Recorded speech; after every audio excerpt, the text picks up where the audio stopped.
brevemente quiero darte una palabra que yo sé va a edificar tu vida.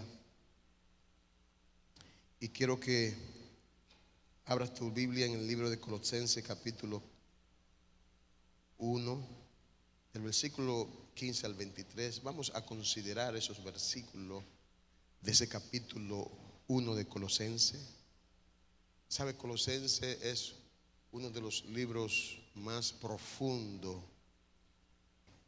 que el apóstol Pablo pudo escribir a través de la revelación del Espíritu Santo.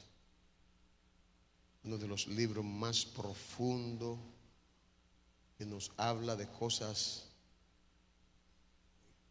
misterio escondido, nos habla y nos declara de la grandeza de Dios.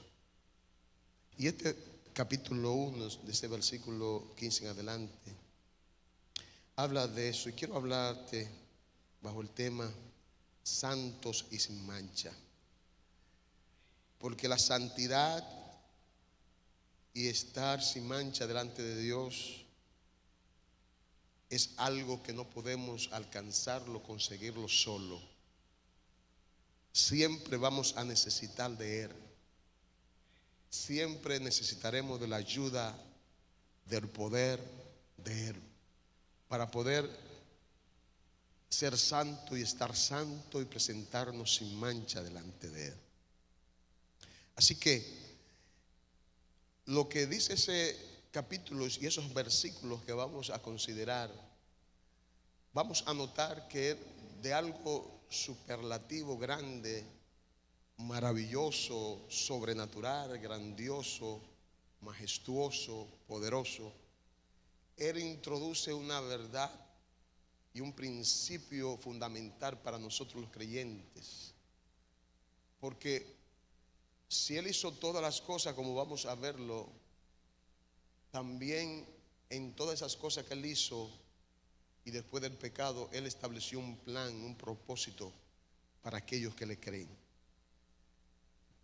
Y ese propósito y ese plan tiene que ver con la iglesia. Somos su iglesia.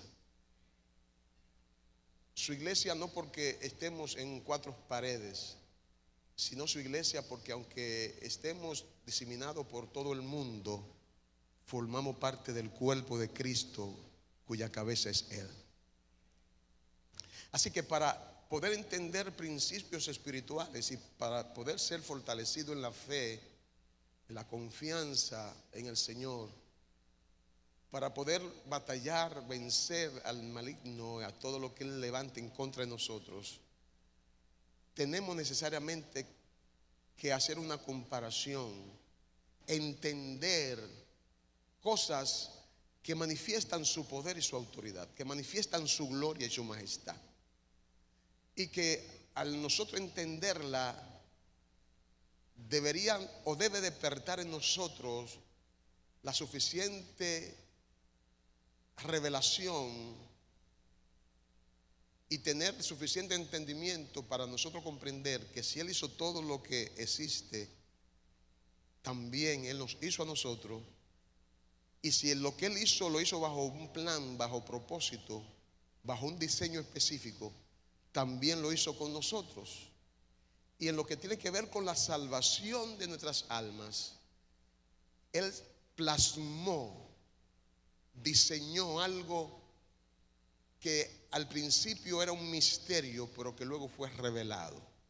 Y contra esa revelación, contra ese fundamento, contra esa verdad, no hay nada que se pueda levantar en contra y prevalecer. Lo que te quiero decir y quiero lograr con tu entendimiento en esta mañana, de que tú y nosotros podamos entender que independientemente de lo que te esté sucediendo, de lo que haya estado pasando y aconteciendo en tu vida, Dios te llamó, Dios te escogió, Dios te salvó, te santificó, y que tú eres parte de su cuerpo, tú eres la iglesia de Cristo, y Él tiene propósito específico contigo, y el diablo no podrá hacer nada al respecto. Dale fuerte ese aplauso, vamos.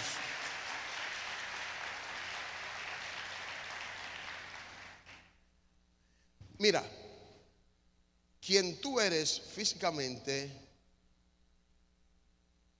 todo lo que compone tu ser, donde tú estás sentado y el lugar donde estamos, todo lo que tú puedes ver que tiene cuerpo, que es materia, fue creado por Dios. ¿Cuánto entienden eso? Todo lo que tiene materia, todo lo que usted puede tocar, palpar, todo lo que existe, visible e invisible, lo vamos a ver en la palabra, fue creado por Dios. Por más grande que sea, por más inmenso que sea, los planetas, las estrellas, las galaxias, todo, absolutamente todo fue creado por Dios. Pero todo eso, por más grande que aparente o sea, está compuesto por algo que es pequeño, por algo que a simple vista no se ve, porque pertenece a un todo, es parte de un todo. Y cuando esas partículas se unen, forman un todo, forman un cuerpo que se puede ver, que se puede palpar. Te estoy hablando de lo que científicamente se llama átomo. Usted y yo estamos compuestos por átomos. Todo lo que es material está compuesto por átomos. Todo lo que usted puede ver y palpar está compuesto por átomos. Ahora, ¿qué es un átomo? En el átomo están lo que se llama los electrones, los protones y los neutrones. En esa naturaleza o de esa forma está compuesto ese átomo: neutrón, protón y neutrón y electrón. Electrón, protón, neutrón. Pero científicamente algo tiene que unir, algo tiene que traer dinamismo a esos elementos que forman el átomo. Científicamente se estuvo buscando eso que hace que esos tres elementos que forman el átomo pudieran ser interpretados de tal manera de que se entendiera que esos tres elementos no pudieran coaccionar independientemente, sino que necesitaba algo que lo uniera y que le diera la capacidad de permanecer, de sobrevivir, de manifestarse en su propia naturaleza. A esto los científicos le llamaron la partícula de Dios. ¿Por qué la partícula de Dios? Porque es lo que, según ellos, entrelaza, une el átomo y esos tres elementos que forman el átomo y le da vida, le da materia. Es lo que permite que esos tres elementos puedan coaccionar y se puedan manifestar y puedan ser lo que usted pueda conocer o pueda tocar o pueda ver a través de una materia. Estoy tratando de explicarte lo más sencillo para que tú puedas entender. Esa partícula de Dios o esa subpartícula, ellos le llaman partícula de Dios porque en el fondo le tienen que buscar un nombre. Y científicamente el que descubrió esa partícula fue un científico que ya falleció. Y esa partícula fue llevada a un experimento en una de las máquinas más grandes científicamente creada, que se le llamó colisionador de partículas. O sea, ellos provocaron que dos moléculas chocaran para ver qué producían esa partícula. Y esas dos moléculas chocaron a una velocidad impresionante. Y ahí entonces ellos tuvieron la visión de ver por una fracción de segundo, una milésima de segundo, ver una tercera partícula, que es la de la que te estoy hablando, que ellos llamaron la partícula de Dios. El científico es apellido Higgs, por eso se le llama el bosón de Higgs. ¿Por qué te estoy diciendo esto? Porque para los científicos, ellos tratan de buscar una explicación científica a todo lo que existe, a todo lo que se puede ver, a todo lo que se puede palpar. Y que no solamente estamos compuestos de alma, cuerpo y espíritu, sino que este cuerpo está compuesto por esas partículas, por eso que llamamos neutrones, protón y electrones. Ahora bien, en el libro de Colosenses, capítulo 1, del versículo 15 al 23, vamos a ver lo que Dios tiene que decirnos con relación a esas cosas. Porque para nosotros los creyentes en Cristo, para los hombres y mujeres de fe, tenemos que entender que la Biblia dice que lo que se ve fue hecho de lo que no se veía. Y ese elemento que para verse tiene que agruparse en millones y millones de partículas para formar un cuerpo, una materia, a simple vista no se ve. Tiene que ser visto por un instrumento diseñado para esa naturaleza de partícula. Por ende, cuando el apóstol Pablo escribe a los Colosenses y establece lo que vamos a leer, tenemos que entender que científicamente ellos están cortos. Nunca podrán entender y comprender que todo lo que existe fue creado por Dios, salió de Dios y es sustentado por Dios. Mira lo que dice Colosenses capítulo 1, 15 al 23. En el versículo 15 dice: Él es la imagen del Dios invisible, el primogénito de toda creación, porque en Él fueron creadas todas las cosas, las que hay en los cielos y las que hay en la tierra, visible e invisible, sean tronos, sean dominios, sean principados, sean potestades. Todo fue creado por medio de Él y para Él. Y Él es antes de todas las cosas, y todas las cosas en Él subsisten. ¿Qué está hablando el apóstol Pablo a través de la revelación del Espíritu Santo?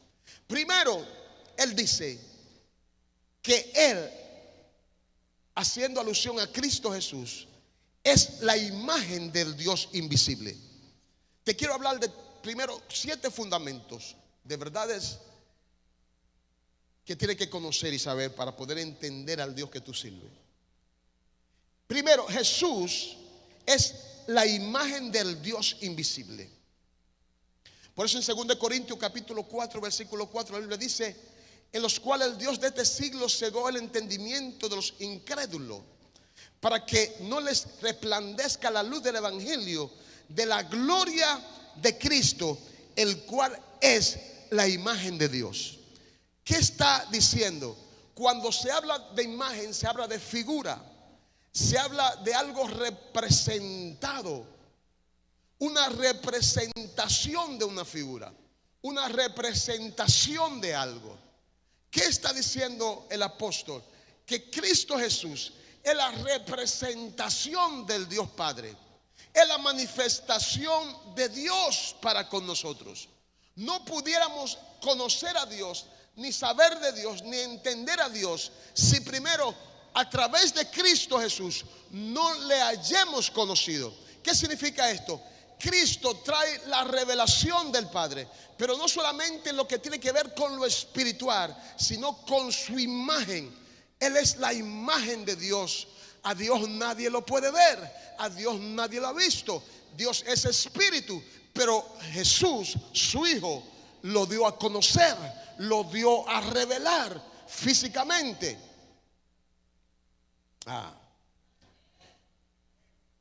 La Biblia dice que Él habitó entre nosotros y que vimos su gloria como la gloria del unigénito Hijo de Dios.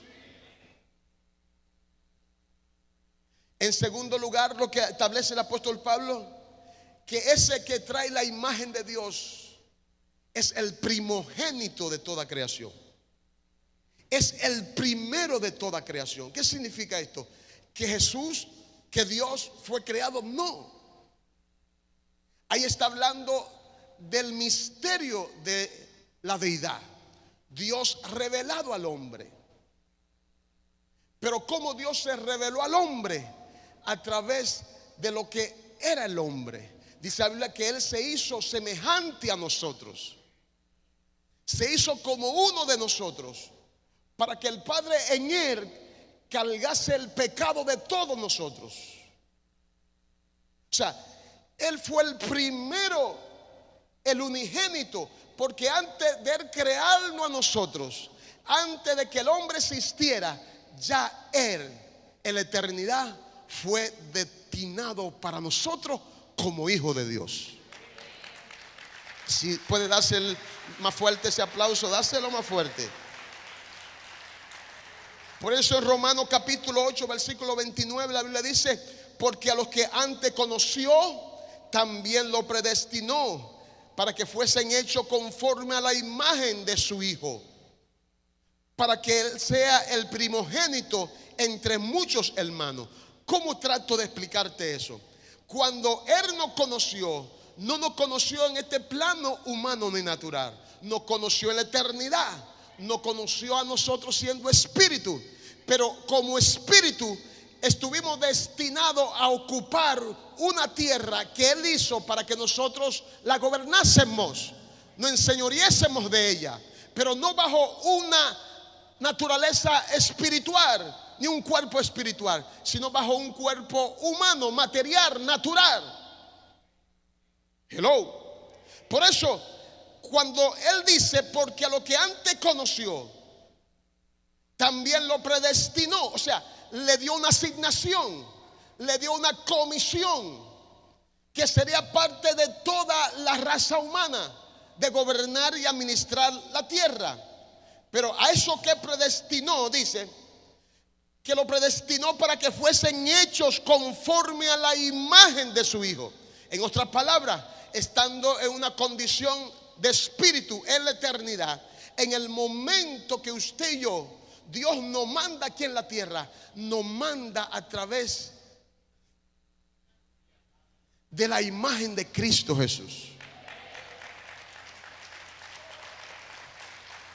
Mira, cuando Dios hizo al hombre en el consejo divino, en Génesis la Biblia habla que Dios mismo habló con Él mismo y dijo: hagamos al hombre a nuestra imagen y semejanza. Cuando se pronuncia esa palabra, se establece esa palabra, te voy a soltar una fuerte. Ya Jesús era Hijo de Dios y ya Jesús tenía el cuerpo humano con el cual vino aquí en la tierra.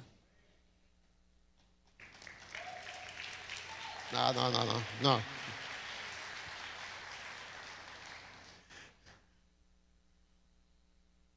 Por eso es que ellos dicen: hagamos al hombre a nuestra imagen y semejanza.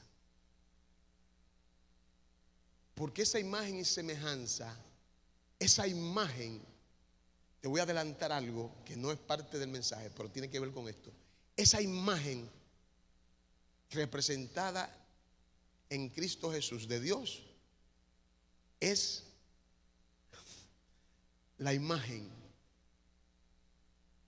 en la cual al final de todas las cosas, cuando todo el plan de Dios sea consumado, representará a Dios juntos a todos sus hijos, los ángeles y los que han de ser salvos. Por eso la Biblia dice que al final de todo el Hijo se someterá al Padre y los tres serán uno. Pero el Hijo no dejará de ser Hijo ni dejará de tener su cuerpo. sino que el Padre se manifestará a través del cuerpo del Hijo y gobernará a todos aquellos que han sido salvos.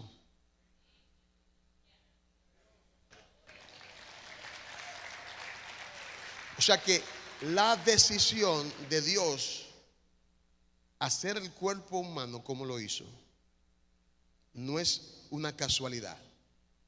Es porque al final de todo Dios estará con nosotros como Dios, pero a través de Cristo Jesús, que es la imagen de Dios invisible. Te voy a dejar ahí para que te interese analizar y buscar, investigar. Lo tercero que dice, tengo que correr. Lo tercero que dice el apóstol: en él fueron creadas todas las cosas, en la tierra, en los cielos, visible e invisible, trono, dominio, principado y potestades.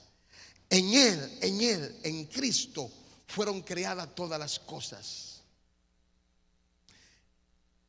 ¿Qué significa esto? Que si en Cristo fueron creadas todas las cosas, y Cristo es el verbo, y verbo es la palabra, y cuando Dios hizo todas las cosas, envió la palabra para que todo se hiciera y fuese creado. Pero no solamente la palabra creó todas las cosas, sino que todas las cosas que fueron creadas, para poder subsistir, necesita tener un componente divino. Por eso todas las cosas que fueron creadas tienen un sello divino, porque no pueden existir fuera de él. No pueden permanecer existiendo fuera de Dios, porque quien le da sustento es él. Mira, Efesios capítulo 2 versículo 10 dice: porque somos hechura suya. Somos hechura suya, creados en Cristo Jesús para buenas obras, las cuales Dios preparó de antemano para que anduviésemos en ella. Somos hechura suya, creado en Cristo Jesús. O sea que usted y yo tenemos una naturaleza divina.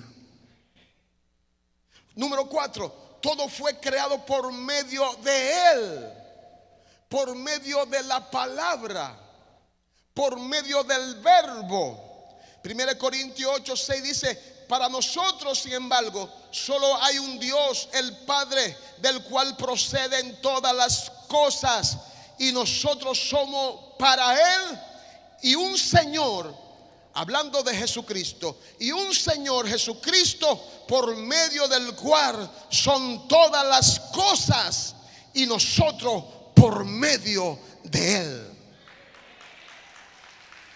Vamos, si puede darle ese aplauso, dáselo a él.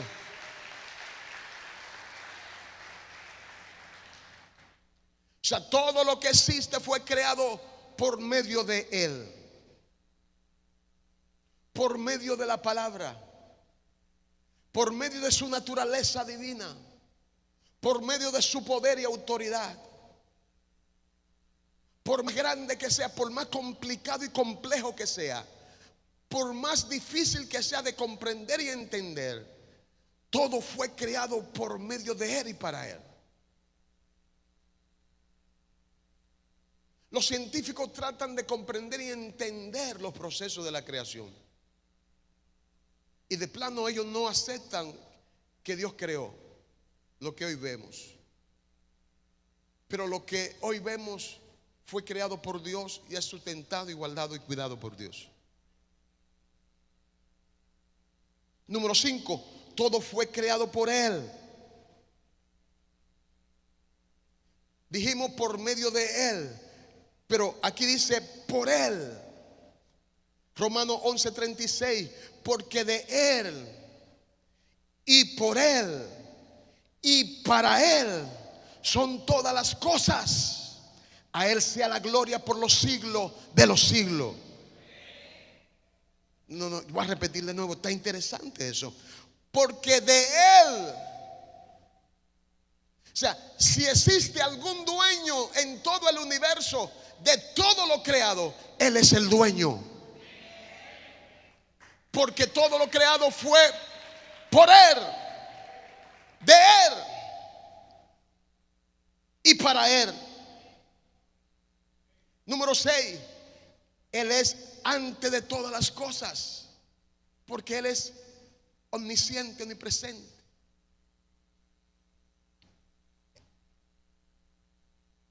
Primero de Juan 1, el 3 dice: lo que era desde el principio, lo que hemos oído, lo que hemos visto con nuestros ojos, lo que hemos contemplado y palparon nuestras manos tocante al verbo de vida.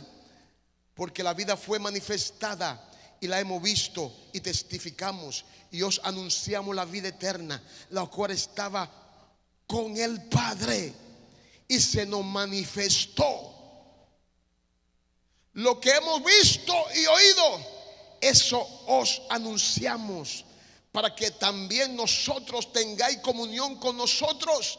Y nuestra comunión verdaderamente es con el Padre y con su Hijo Jesucristo. ¿Qué significa esto? Que la vida que estaba en el Padre, Jesucristo fue manifestado, como te dije al principio. La imagen de Dios fue manifestada para que hoy nosotros tengamos comunión con el Padre por medio de nuestro Señor Jesucristo. Dale fuerte ese aplauso. Número 7. Estos 7 fundamentos son importantes para que entienda lo que Dios te está hablando. Número 7. Todas las cosas en Él subsisten. Así que no me vengan con el cuento que tú eres autosuficiente, que tú haces lo que tú quieras hacer, cuando tú lo quieras hacer. No. Si respiramos es porque Él nos da ese privilegio de respirar. Si caminamos es porque nos da el privilegio de caminar. Si vivimos, si hacemos lo que hacemos, si existimos, es porque Él forma parte importante, esencial de nuestras vidas. Es lo que dice la Biblia. Dice: todas las cosas en Él subsisten. Hebreo 1, del 1 al 3. Dios, habiendo hablado muchas veces y de muchas maneras en otro tiempo a los padres por los profetas, en estos postreros días, en estos días que estamos viviendo, nos ha hablado por el Hijo, a quien constituyó heredero de todo y por quien asimismo hizo el universo. Así que esas cosas grandes que vemos, esas estrellas, esos sol, la luna, las estrellas, las galaxias, los planetas, todo fue creado por Él, porque Él hizo el universo, el cual, siendo el resplandor de su gloria y la imagen misma de su sustancia, y quien sustenta todas las cosas con la palabra de su poder, habiéndonos efectuado la purificación de nuestros pecados por medio de sí mismo, se sentó a la diestra de la majestad en las alturas. ¿Qué está hablando el apóstol Pablo, que escribió a los hebreos? ¿Qué está diciendo? Que si Él es capaz y suficientemente poderoso de crear todo el universo, también Él es capaz y poderoso de sustentar tu vida, erradicando, quitando, rompiendo y echando por fuera y por el piso todo argumento contrario que ha tratado de limitar tu fe y tu confianza en el Señor. Si Él tuvo la capacidad, el poder y la autoridad de hacer todo el universo, también tiene el poder de salvarte, también tiene el poder de libertarte, también tiene el poder de sanarte, también tiene el poder de darte vida, también tiene el poder de hacer una criatura nueva en tu vida, porque para Él no hay nada imposible. Si Él hizo todo lo que vemos, aunque no lo entendamos ni comprendamos, también Él es poderoso para salvarte, para libertarte y para darte vida eterna. Vamos, fuerte ese aplauso.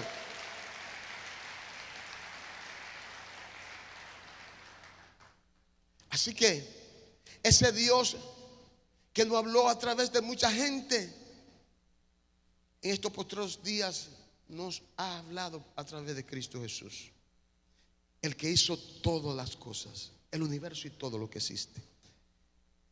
Él es el resplandor de la gloria de Dios y la imagen misma de su sustancia.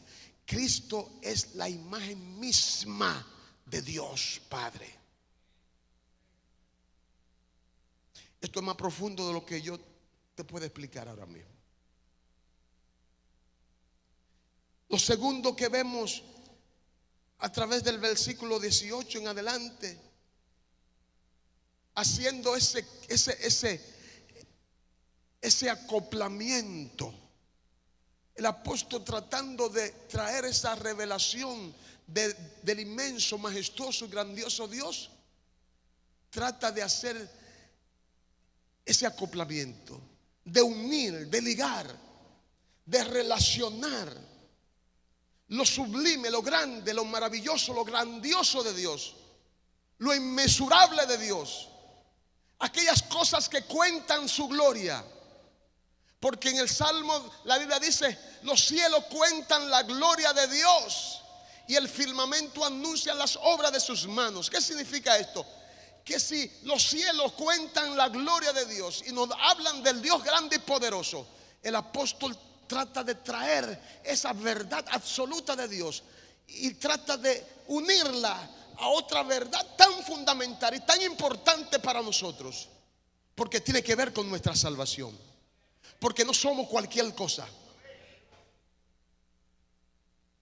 Dice en el versículo 18 en adelante: y Él es la cabeza del cuerpo, que es la iglesia. Si ese Dios, que es la imagen del Dios Padre, si ese que creó todo el universo, ese que creó todo lo que existe, ese en quien todas las cosas fueron creadas y subsiste por Él, ese mismo, dice el apóstol, que es la cabeza de la iglesia.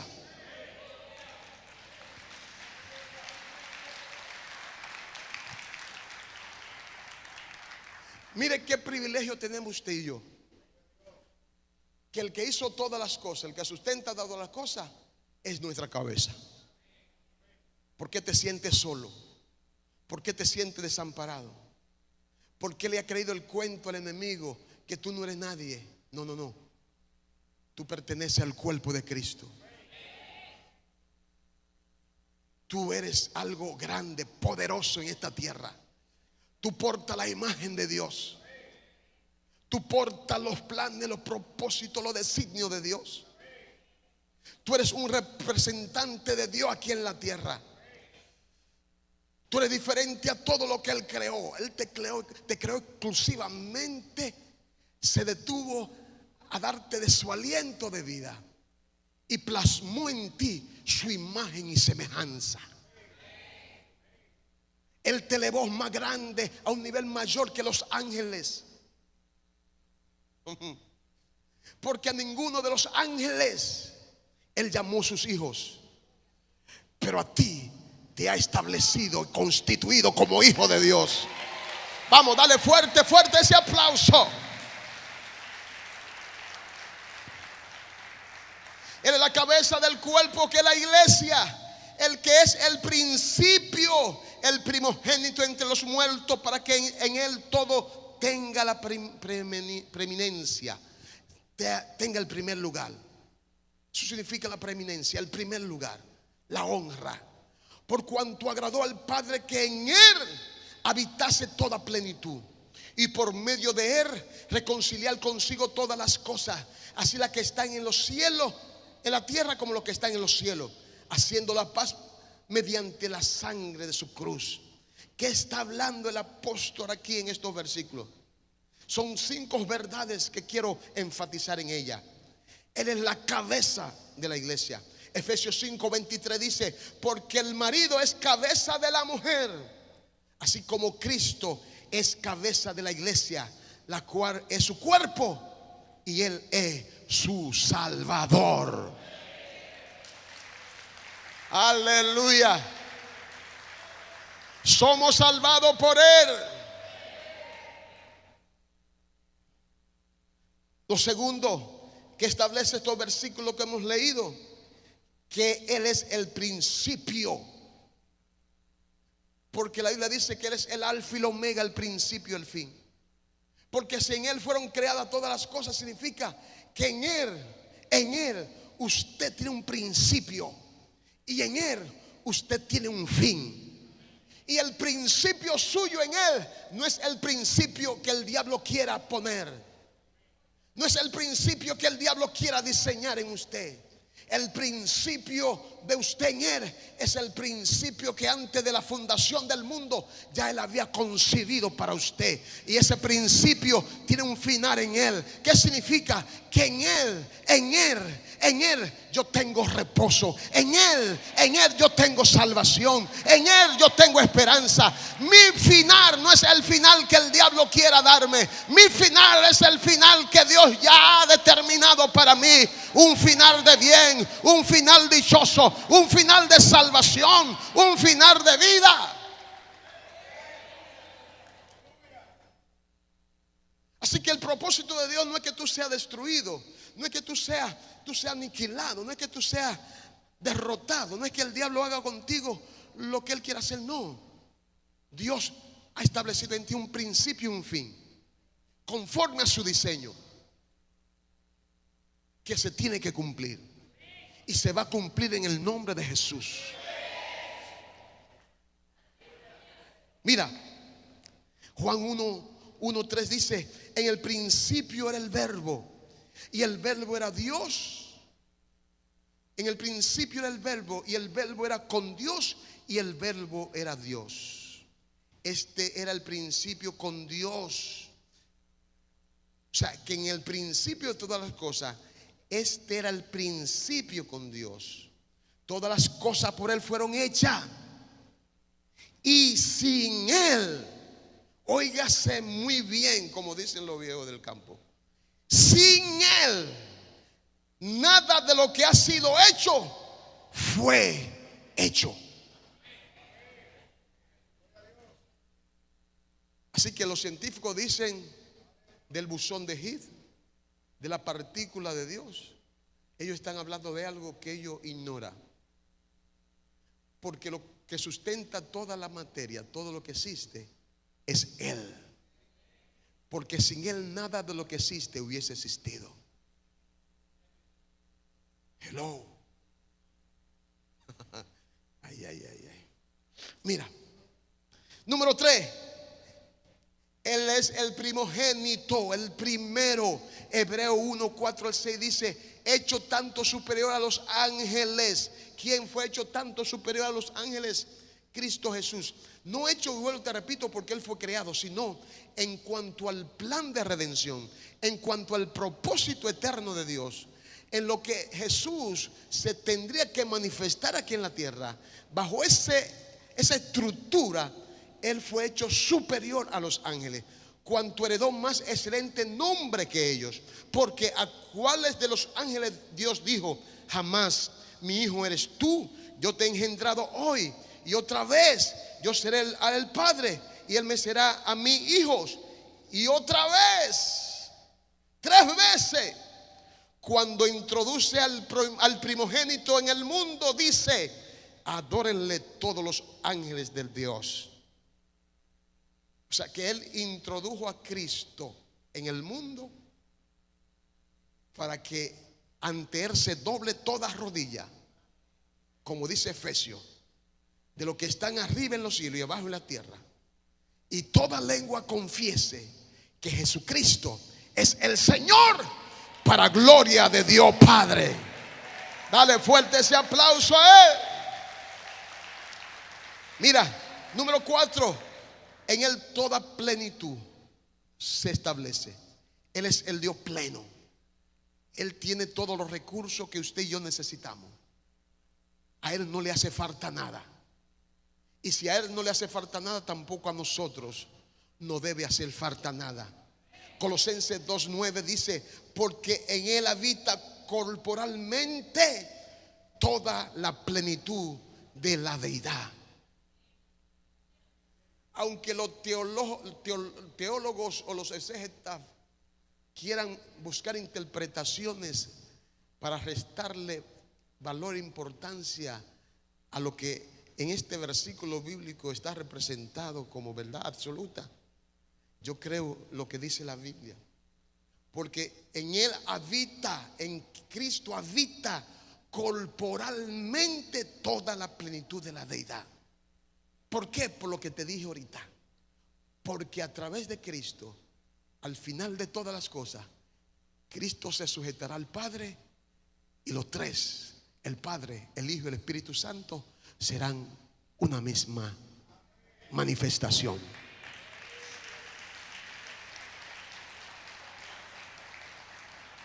Número 5, Él nos ha reconciliado con el Padre.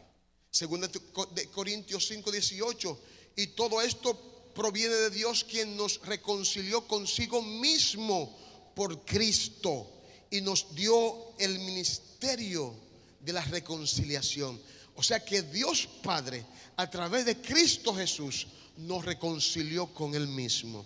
Antes andábamos sin paz y esperanza, en pleito literalmente con Dios, divorciado de todo lo que tenía que ver con Dios. No queríamos saber nada con Dios, no queríamos nada con la deidad de Dios. Pero sin embargo, por puro afecto, por amor, Él nos reconcilió consigo mismo, pero lo hizo a través de Cristo Jesús. ¿Cuánto han sido reconciliados con el Padre? Termino con lo que dicen los versículos 21 en adelante, porque aquí viene lo importante de todo lo que te he hablado. Y a vosotros también, que erais en otro tiempo extraño y enemigo en vuestra mente, haciendo malas obras, ahora os ha reconciliado en su cuerpo de carne. En su cuerpo de carne, porque Él vino en carne.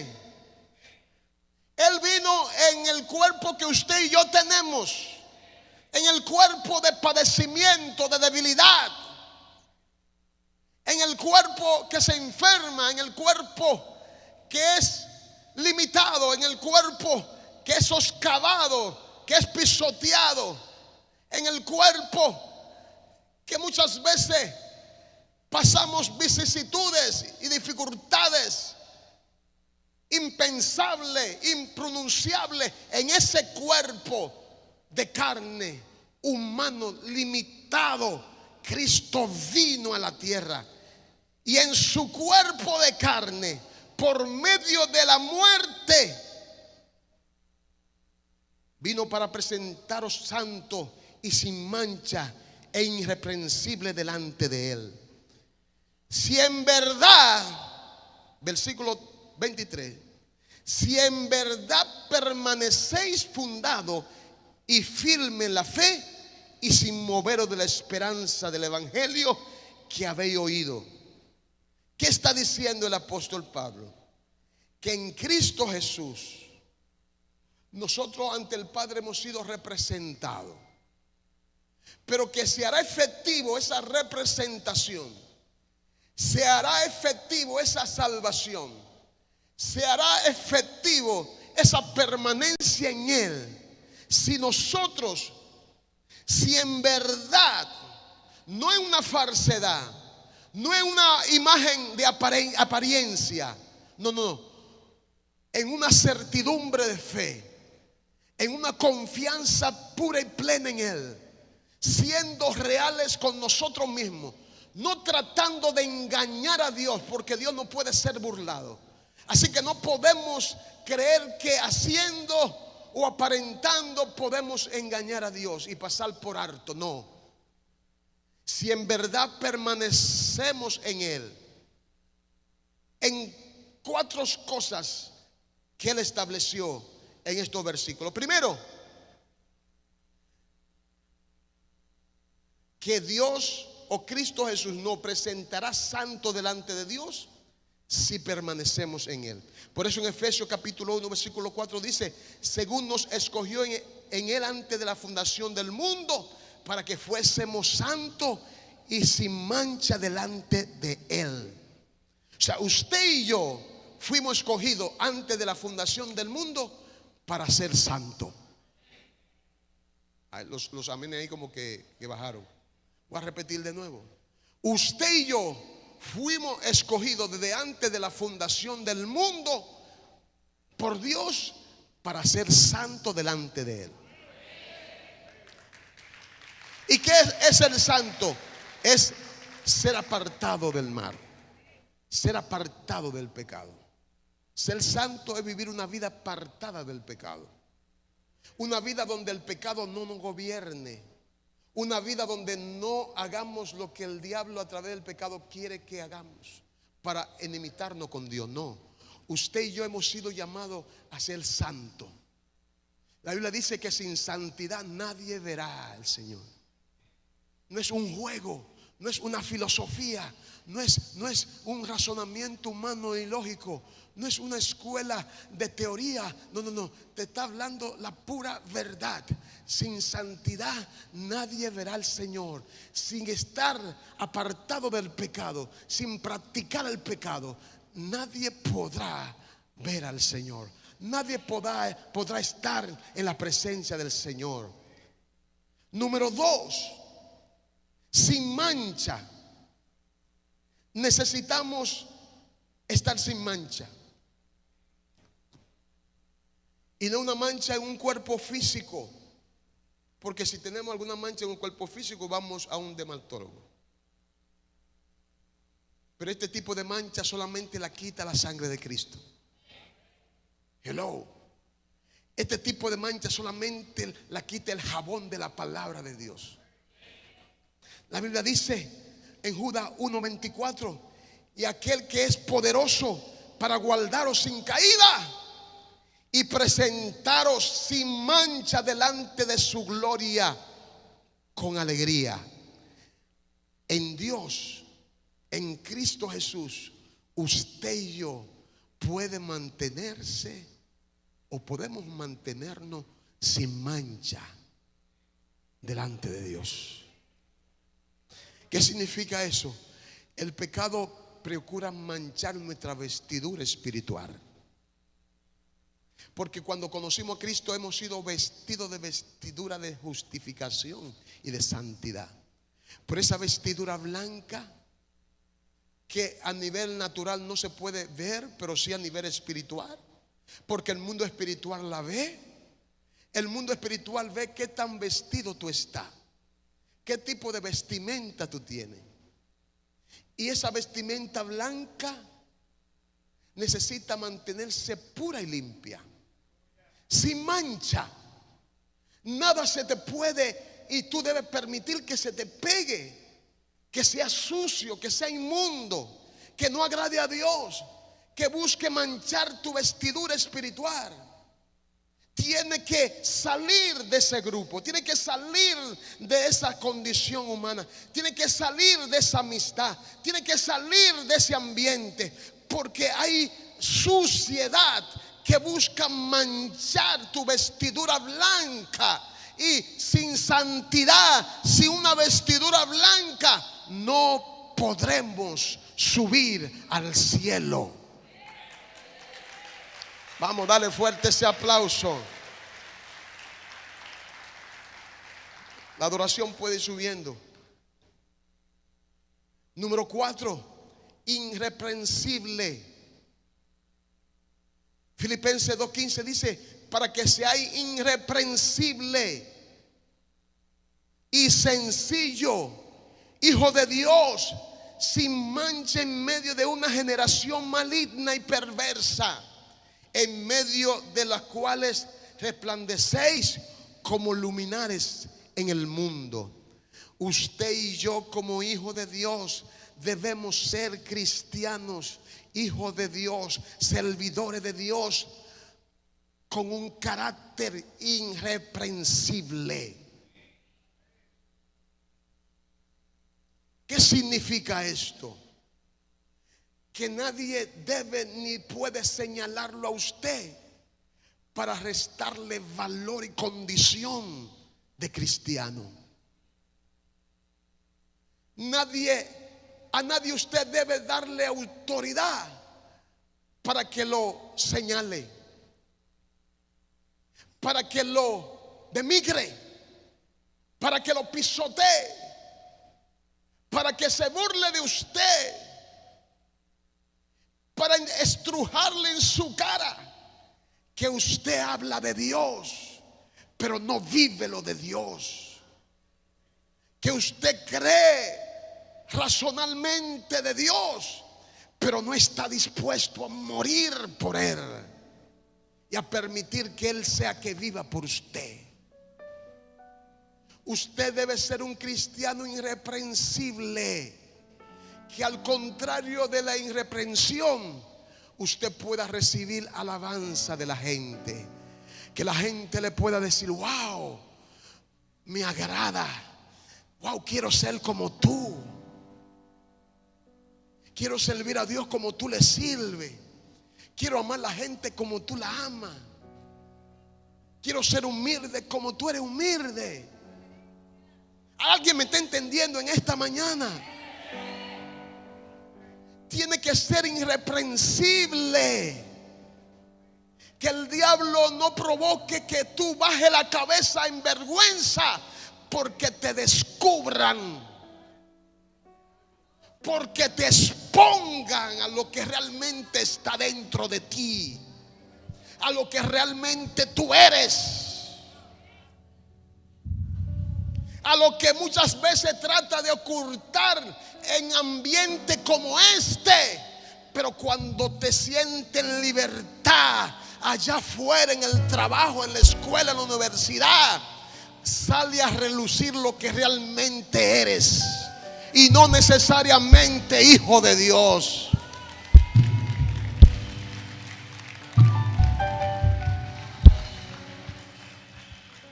Tiene que ser irreprensible, porque aunque yo, la pastora, los líderes no te vean, pero Dios te está viendo.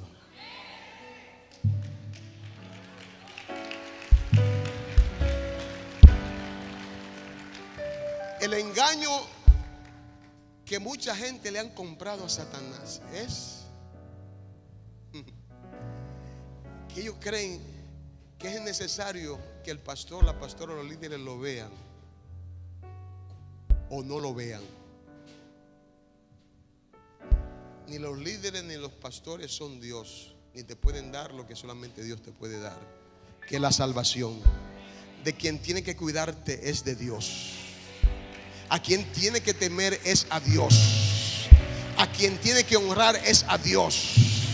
Esté donde esté, aunque esté en tu aposento, aunque esté en tu baño, aunque esté en el trabajo, aunque esté en la calle, donde quiera que esté, debe de testificar con tu comportamiento que tú no perteneces a este estado de cosas, que tú no perteneces a este sistema de cosas, que tú no perteneces al mundo, que tu morada, que tu lugar, que tu ciudadanía está en los cielos, que tú eres un representante de quien te llamó, tú eres un representante de quien te escogió, tú eres un representante de quien te salvó, tú eres un representante de quien te levantó entre los muertos y te dio vida. Tú eres un representante de Dios aquí en la tierra.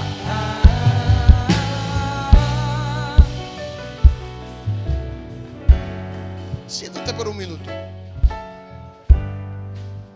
Todo esto que te he hablado, que podemos recibir de Dios como garantía, como esperanza, como fundamento, todo eso es posible si nos mantenemos firmes, fundados en Él.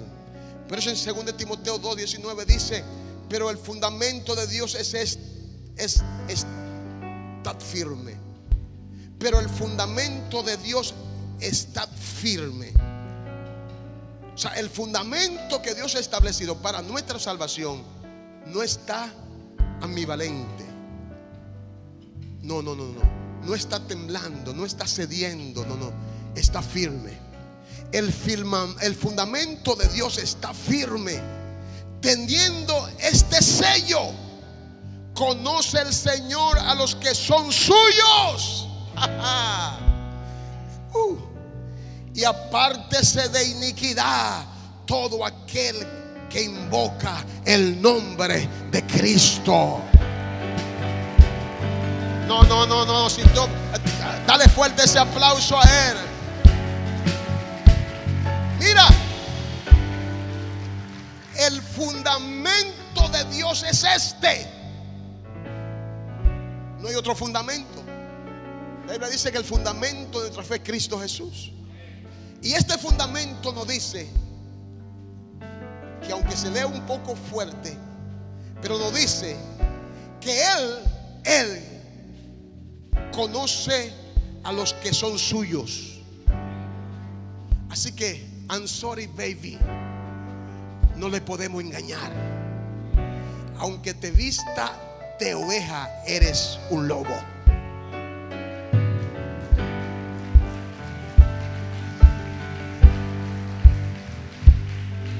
Conoce el Señor a los que son suyos. Y a los que son suyos Él le dice: apártese de iniquidad todo aquel que invoca el nombre de Cristo. ¿Dónde están los que invocan el nombre de Cristo en esta mañana?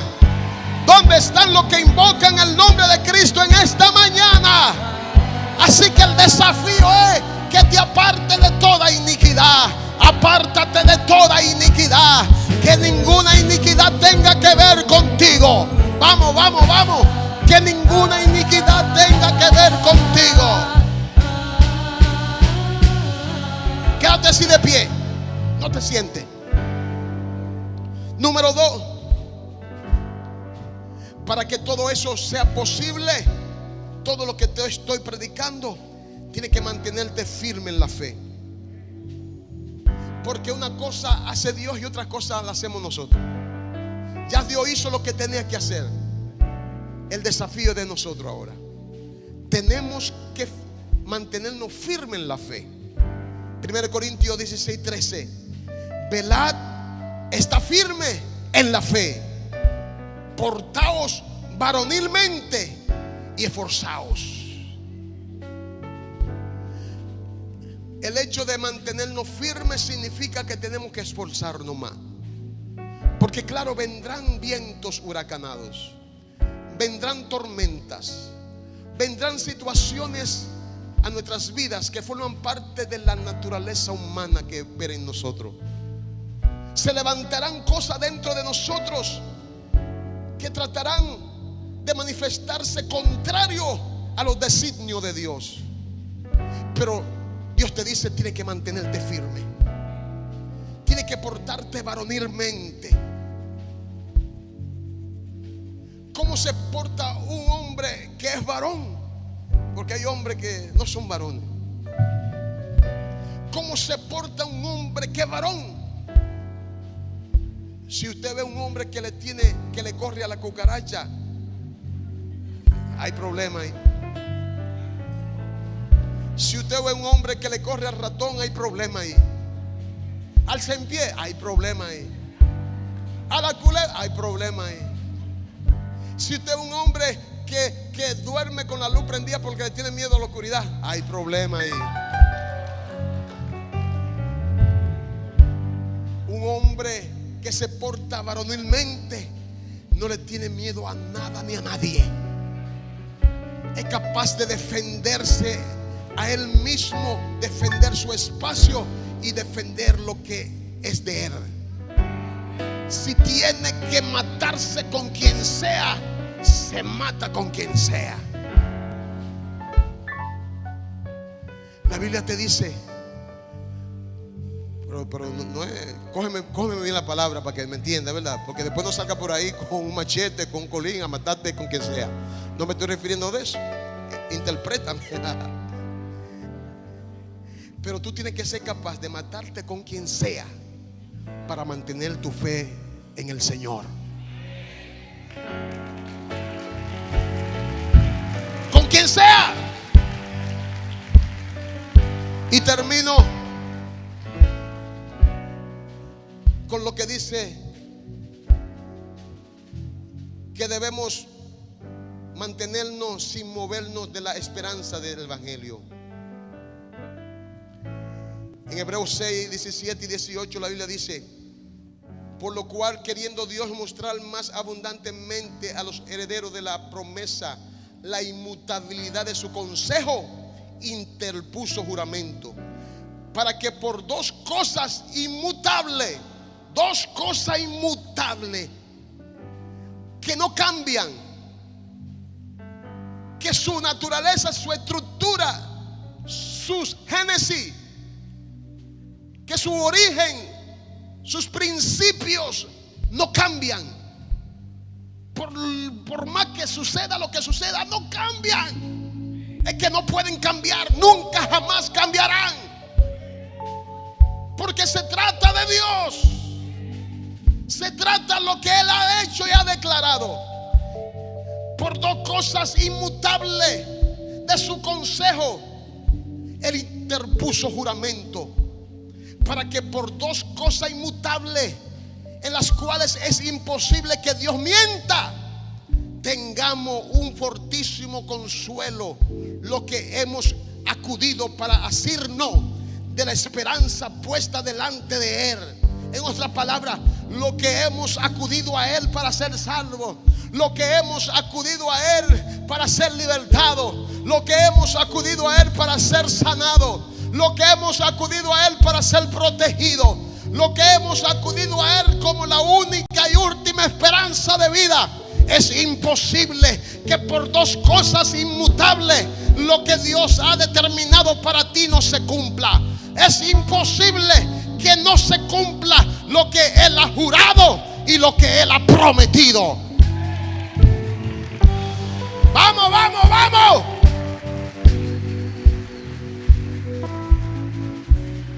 Esas dos cosas son inmutables. Cuando Dios te promete algo, fue Dios que te lo prometió y es Dios que lo va a cumplir.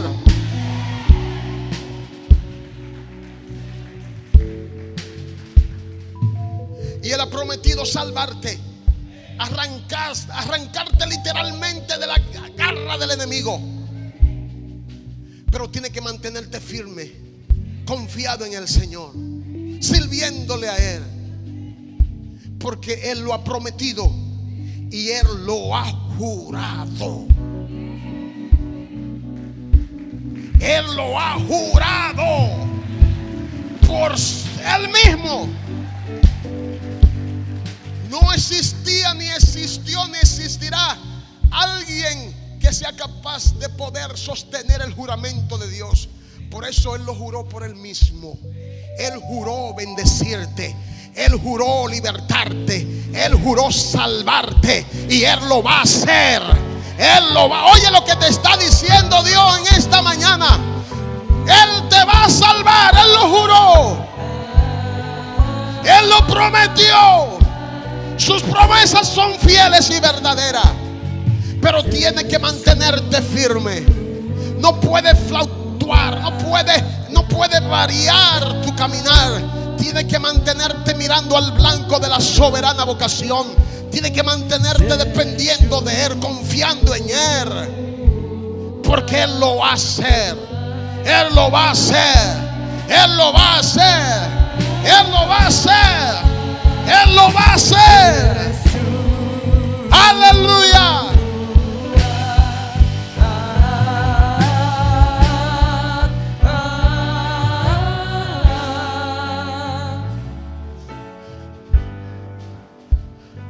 La santidad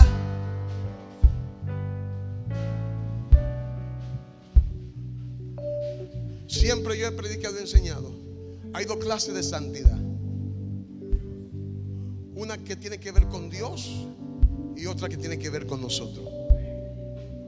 La que tiene que ver con Dios ya Él la proveyó. Por eso tenemos libre acceso a Él, porque Él nos santificó a través de Cristo Jesús. Por eso tenemos paz para con Dios por medio de Jesucristo. Si usted se puede acercar a Dios, es porque Dios lo ve santo, no por su santidad personal, sino por Cristo Jesús. Ahora, hay una santidad que tiene que ver con una relación con Dios, y esa santidad tiene que ver con usted apartarse del pecado. Esa santidad es tan importante como la primera, porque no podemos tener comunión con Dios cuando somos pecadores. Cuando pecamos deliberadamente, conscientemente, no hay paz con Dios. Así que esta mañana es una mañana de desafío. Es una mañana donde tenemos que hacernos un escaneo interior y examinarnos a nosotros mismos si somos santos y si tenemos mancha o no tenemos mancha. Porque si Él hizo todas las cosas con su poder, también tiene poder para sostener tu vida en santidad y sin mancha. Cierra tus ojos y levanta tu mano. Padre, gracias por esta palabra. Declaro que estas palabras son espíritu y son vida. Declaro que tu pueblo ha recibido esta palabra y su espíritu ha sido edificado. Que ellos puedan entender que el Dios grande y poderoso, que hizo todas las cosas, también ha establecido salvación para ellos a través de Cristo Jesús. Gracias, Padre, que tu iglesia pueda caminar firme adelante, sin vacilar, sin fluctuar, siguiendo el blanco de la soberana vocación. Que no importa lo que venga, lo que acontezca, mantengamos nuestra fe viva, nuestra esperanza viva en ti, en tus promesas y en tus juramentos. Gracias, Padre, por Cristo Jesús, mi Señor y Salvador. Amén y amén. Dáselo más fuerte a Él.